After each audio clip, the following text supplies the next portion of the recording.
Hi. Essentially, this video is going to be about how to optimize Team Fortress 2.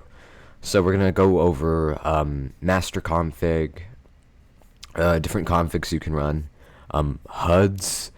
We'll go over the NVIDIA graphics driver, and then in-game settings that could possibly help you out.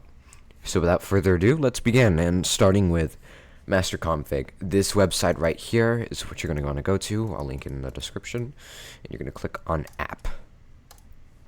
So in app, we have different presets: ultra, high, medium, medium, low. You don't need very low. Very low, even if you have like a terrible computer, like one of the worst you can get, you probably won't need very low. But if low isn't working out for you, I have a few other things that can work out, so stay tuned. So let's assume you need the worst of worst, right? Low. So what you would do here is install this config. It has like it's several changes. It affects the texture quality, all sorts of things, and you can like change and customize things if they don't fit to your needs. Now I'm not going to download this because I already have my own downloaded, but I will show you how to download it. Anyways, with official add-ons, you can choose some add-ons that might help you out. So, I like getting rid of the tutorial because I don't like the tutorial pop-ups, and the tutorial in TF2 doesn't even work. Flat mouse is just nice, no acceleration, and like you see what it does here, no canceling movement. You can just read the descriptions; they'll tell you what to do. Transparent view models, it's where you can like see through your guns, like your guns have opacity to them, but they aren't invisible. It only works in DX level 90 or up, and I'll be talking about DX levels soon. What I like having on the most, though, is no soundscapes and disable Pyroland. Disable Pyroland because it gets rid of Pyroland textures, and I don't like Pyroland. And no soundscapes because it removes ambient map noise. And this can be extremely helpful to gameplay, because without ambient map noise, you can hear people's footsteps, different classes' voice lines better, invisible spy uncloaks, sentry sounds, invisible spy footsteps, the whole shebang. So, what you're going to do here is click on download master config, right? And so, with download master config, I can click on the file and open it. Now that I have this open, I can just go to Steam. You're going to open up Steam for this. Now I have this file downloaded. Go to Steam. And you're going to go drag down to Team Fortress 2. You're going to click on this gear icon. And click on Properties. And then you're going to want to click on Installed Files. Then Browse. Great. So, from here, I can click on TF,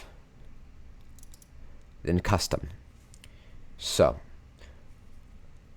I would open, now that you have Custom open, get your master config file, click on TF, click on Custom, and just drag everything from Custom into here.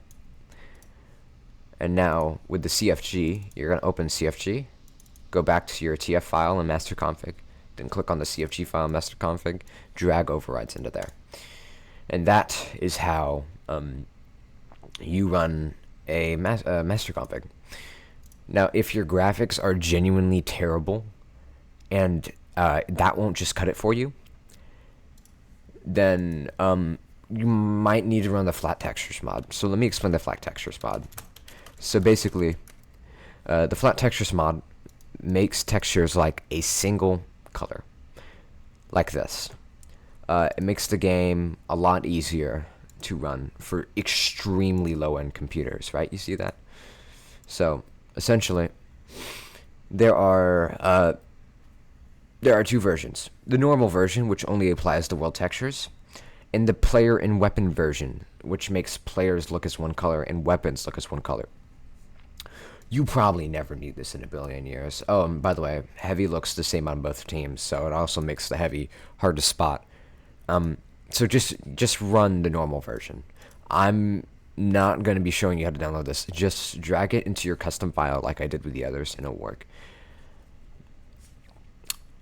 Anyways, now let's talk about custom HUDs. And first, I will show you what my custom HUD looks like. So what you're looking at right now is my custom HUD. So why might you need a custom HUD? Well, sometimes just personal preference, like you like the way it looks. Some custom HUDs have a lot of customizability options to them, which make them more favorable for players that get into the nitty-gritty with their HUD and prefer several more changes. But the main reason I like running custom HUDs is because most of the numbers you see on TF2 are in the bottom of the screen. Your health is at the bottom of the screen, your ammo count is in the bottom of the screen. Custom HUDs can lift the ammo and damage text to be closer to the center of your screen, because I look towards the crosshair the most, because I'm a scout main, so I get tunnel visioned on my crosshair. So it raises those pieces of text closer towards my screen, to the center of my screen. And to show you that, I'm going to load up a server so you can just get a good idea of how it looks like.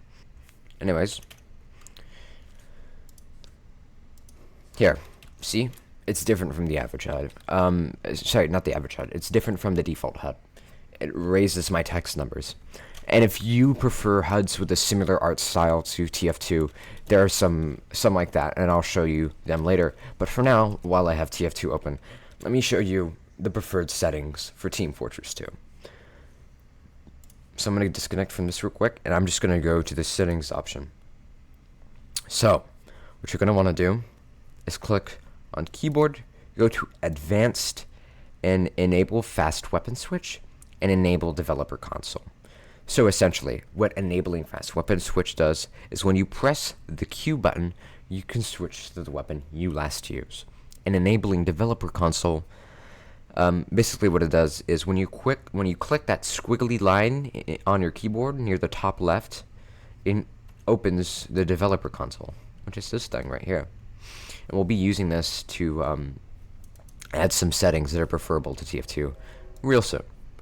Some other things you might want to do. Go to mouse. If you have mouse acceleration on, you're going to want to turn that off. It sucks. It basically, it's going to throw off your aim in almost every single scenario. If you prefer raw input on, turn it on. Get rid of mouse filter if you have that as well. Another thing you might want to do, go to video, then go to advanced. So what you're going to do here is you're going to have to turn up your field of view all the way to 90. It starts at 75. Having a lower field of view just makes you less aware of your surroundings in game in general, so you're going to want to turn that all the way up. If you don't have multi-core rendering, enable it. Great. So now that we have these settings done and tinkered with, we're going to go to the advanced settings. So fast weapon switch should be enabled. Automatically reload weapons when you're not firing, enabled. Play a hit sound whenever you enter an enemy, just so you know that you actually hit somebody.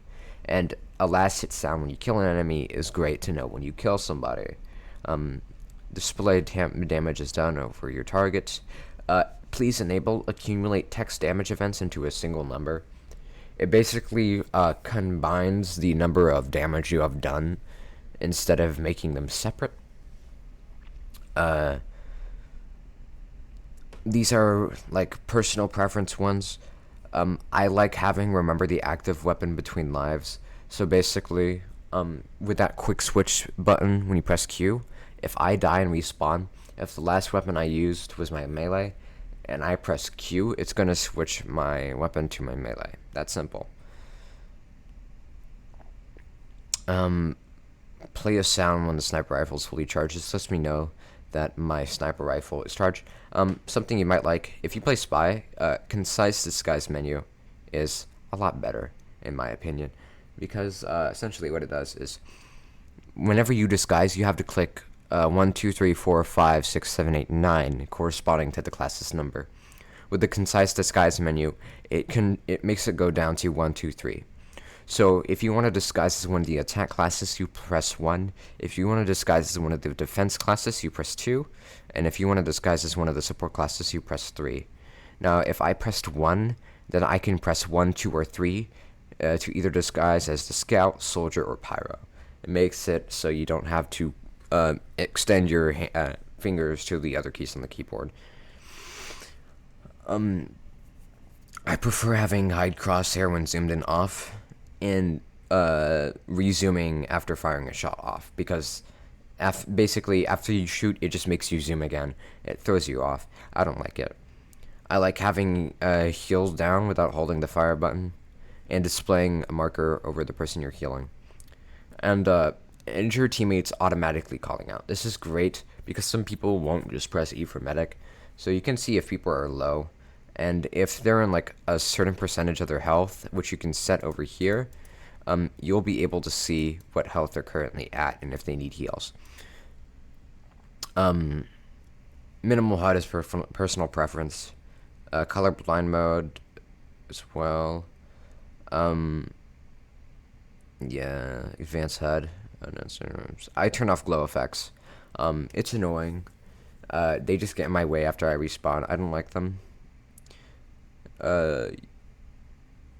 This can affect your performance a little bit. I just have it off. Another thing, view models and their field of view, and minimal view model. We need to talk about this. So, your weapon's view model, it takes up a lot of the screen. So I want you to do is click on the squiggly button, press TF underscore use underscore min underscore view models, and then 1. And you're probably going to prefer a view model FOV, so do view model underscore FOV. Either 70 through 90 would be preferable, so I use 70. If you want to see more of your weapon, you'll probably want to use 90. Anyways, back to the advanced options. Some other things you might want to change is display ping values as text on scoreboard, and enable mouse input on scoreboard, essentially just allowing you to use your mouse on the scoreboard. Disabling HTML MOTDS, it basically prevents those like little websites or HTMLs from popping up whenever you're on a community server. Disabling weather effects is really great for your performance as well.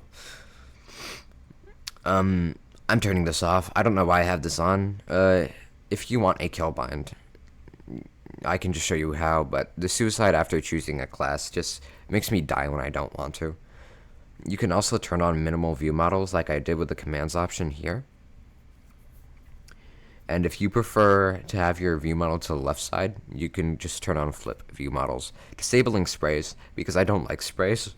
It also gets rid of the things on the sign as well.